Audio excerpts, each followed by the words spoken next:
তো সিলেট বোর্ড 25 দেখো তো কি বলছে 100 square plus 90 square plus 80 square plus dot dot dot dot plus n square, তাই না? তো আমাদের অ্যালগরিদমটা কত নম্বরে বলছে? গ নম্বরে। উদ্দীপকের ধারাটির সমষ্টি নির্ণয়ের জন্য অ্যালগরিদম তৈরি করো। বুঝতে পারছো? অ্যালগরিদম আমরা কি লিখি প্রথমে? আচ্ছা আমরা মুছে ফেলি এটা।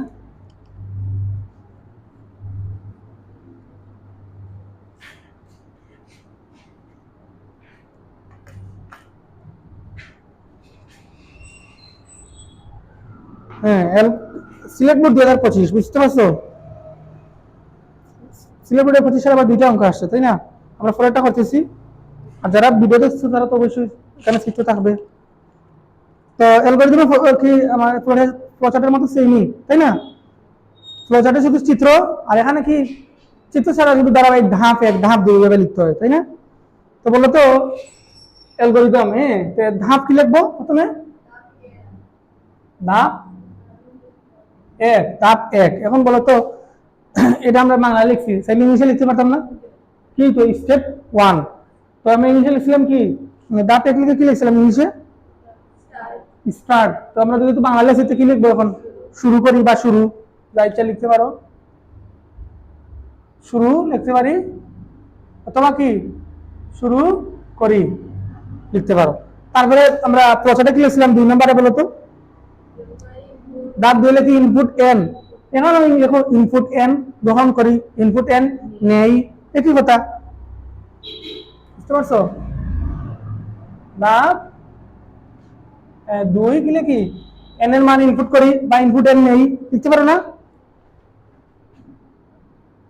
n এর মান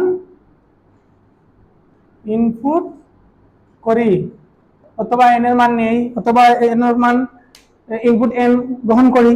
ইংলিশে লিখবা ইনপুট n, শেষ। তারপরে কি ধাপ 3। তো প্রসেসে আমরা কি করছিলাম বলো তো ধাপ 3-এ? মানে 3 নম্বরে কি করছিলাম? তারপরে আমরা মানে প্রত্যেকটা পদে আলাদা মান নিছিলাম না, যেহেতু আমরা এখানে সাম করবো ধারাটির। তো সাম তো করে ফেলছি কি না, এজন্য প্রথমে এস এর মান কি ধরি আমরা? 0 ধরি, যেহেতু সাম এখনো করিনি, যোগ করিনি। আর প্রথম পদটার মান নিয়েছিলাম, তাই না? তো এখানেও কি লিখতে পারো, কোন ইংলিশে লিখছিলে কি s = 0 a = 2, সরাসরি লিখে ফেলছিলে। এখন যেহেতু আমরা অ্যালগরিদম একটু ব্যাখ্যা করে লিখতে পারি। যোগফলের জন্য কি, যোগফলের জন্য s = তখন আমি বলছিলাম না যেহেতু যোগফল এখনো করিনি, তাই s এর মান সামের মান 0 ধরছি। তো এটা লিখছো আর কি, যোগফলের জন্য s0। তুমি তো কিছু না লিখলে সরাসরি s = 0 এটা লিখতে পারো। যোগফলের জন্য s0। আর প্রথম পদ কি আছে বলো তো? প্রথম পদটা কি আছে? 100 আছে না? 100। তাহলে 100 প্রথম পদের মান আমরা কি ধরছিলাম? প্রথম পদের মান আমরা, এবং চলক i সমান কি ধরতে পারো? কত আছে প্রথম পদটা দেখো তো? 100। আগের অঙ্ক আমরা কি ধরছিলাম? এখানে a, চাইলে a ধরতে পারো, i ও লিখতে পারো। বুঝতে পারছো? এবং চলক i = 100 ধরি, বা 100 ব্যবহার করা হয়েছে লিখতে পারো, ব্যবহার করা হয়েছে। বুঝতে পারছো? মানে অঙ্কটাতে কি প্রথম পদ i 100 তারা লিখছে না, তারা 100 হিসেবে ব্যবহার করছে, সেটা আমরা লিখছি। তারপরে কি লিখবো আমরা? ধাপ 4। 4-এ কি করি আমরা বলো তো? 4-এ তখন কি করছিলাম? 4-এ ফ্লোচার্টে আমরা 4-এ কি করছিলাম?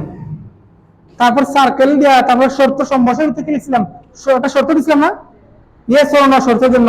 তো এটা হচ্ছে মূল পয়েন্ট, এটা হচ্ছে অঙ্কের মূল পয়েন্টটা আর কি। তো এখানে আমরা অ্যালগরিদমে কি কিভাবে শর্ত দিব। তো বলো তো তখন আমরা লিখছিলাম a > n, কি লিখছিলাম? তখন আমরা এখানে a লিখছি না i ধরছি, তো আমরা i লিখতে হবে। কি লিখবো? যদি i > n হয় তাহলে কি করি? যেহেতু 4-এর পরে কি আছে, যদি i n থেকে বড় হয়, তখন কি লিখছো? 6 নং ধাপে গমন করি। আচ্ছা, আর আমরা তখন অঙ্কটা কি লিখছিলাম? এ গ্রেটার দেন এন, তারপর কি ইয়েস হইলে আমরা প্রিন্ট করছিলাম। আর এখন ইয়েস হইলে প্রিন্ট না করে আরো সমাধানে রাখতেছি। কারণটা কি? তখন ছিল ছোট থেকে বড়, আর এখন হচ্ছে দেখো প্রথমটা 100 স্কয়ার, তারপরে 90 স্কয়ার, ঠিক আছে না? এর জন্য আমরা গ্রেটার দেন যেহেতু আছে, তখন আর ব্যাখ্যায় যাবো, তো সরাসরি প্রিন্ট করবো না। যদি আই গ্রেটার দেন এন হয় তাহলে কি করি আমরা? 4 ও 5 নং, সরি 5, তার উপরে তো 5 হবে, 5 ও 6 নং ধাপে গমন করি। অন্যথায় কি? 7 নং। 7 নং মানে কি? প্রিন্ট করে ফেলবো। অন্যথায় 7 নং ধাপে গমন করি, এর মানে কি? মানে এটা এন থেকে বড় নয়, তাই আমরা প্রিন্ট করে ফেলবো। তো 7 নং ধাপে গমন করি, অন্যথায় কি? 7 নং ধাপে কি করি? 7 নং ধাপে গমন করি। বুঝতে পারছো? এরপরে ধাপটা কত বলো তো? 4 করে কি হয়? 5। ধাপ 5 কি লিখছিলাম মনে আছে? হ্যাঁ, এই জন্য আগে সূত্র লিখছিলাম না ফ্লোচার্টে, সেম সূত্রই হবে। বুঝতে পারছো সবাই? আমরা একটু আগে ফ্লোচার্ট আঁকছিলাম, সেটাও ছিল এরকম ধারার সমষ্টি সূত্র, এটাও ধারার সমষ্টি সূত্র। তো সূত্র তো তাহলে তো সেমই হবে। সূত্রটা কি? s = s plus i into i, তাই না? তো i ইনটু i টা কেন বলতো? আগে ছিল a into i, a into a, কারণ আগে প্রথম পদ আমরা a ধরছিলাম, এখন যেহেতু i ধরছি তাই i ইনটু i। আর আইসিটি তে কম্পিউটারে ইনটু কিরকম ধরে? স্টার্টে চাপ দিলে ইনটুর কাজ হয়। বুঝতে পারছো? তো স্টার্ট থাকে না সবার ফোনে এরকম, বা কম্পিউটারে স্টার্ট বাটন। তখন আবার কি ধাপ 6, ধাপ 6 কি করছিলাম মনে আছে আগের ফ্লোচার্টে? ধাপ 6 কি আমাদের আই মানটা বাইর করতে হবে না? তা আই মান কিভাবে বাইর করি?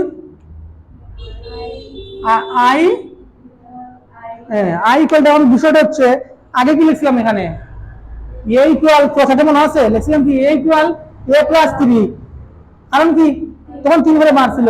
আর এখন এর অঙ্কটা দেখতে সবাই দেখো তো, কি আছে? 10 করে বাড়ছে, 3 করে বাড়ছে নাকি আর কমছে? 10 করে কমছে, তাই লিখতে হবে আমরা i মাইনাস 10। আবার চাইলে এখানে ব্র্যাকেটে লিখে দিতে পারো, কি লিখে দিতে পারো? এর মান হ্রাস করি এবং পুনরায় 4 নং ধাপে যাই।